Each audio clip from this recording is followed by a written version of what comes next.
अच्छा दे बहुला लिखाना बालिया का पड़वा छोड़ी हमारा बना ले गे अपन तुला भरवा छोड़ी हमारा बना ले गे अपन तुला भरवा छोड़ी।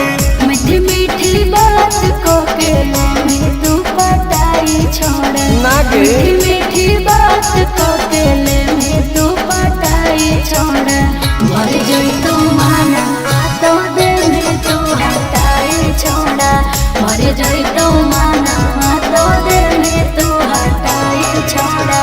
भरोसा कर पगली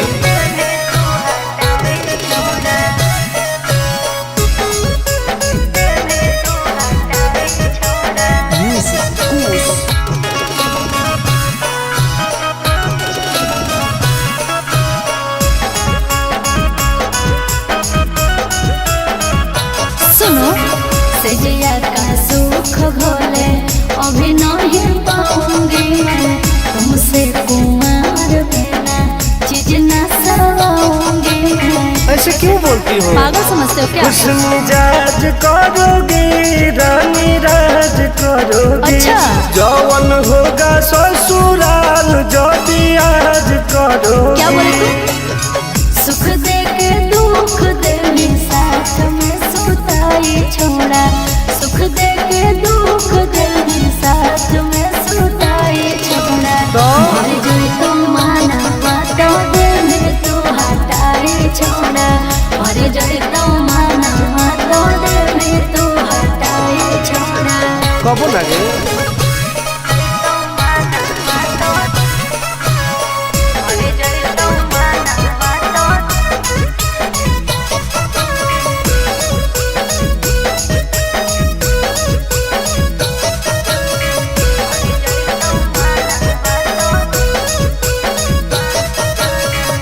आनंद प्रकाश टुनटुन करो बरदास योगे जानते हुए जैसे होते हैं लड़के सभी। पागल हो क्या लगता है? नहीं देंगे तुमको धोखा एक बार दे के देखो मौका नहीं। मजा तुमको भी आएगा अच्छा? जब लगाएंगे हम चौका।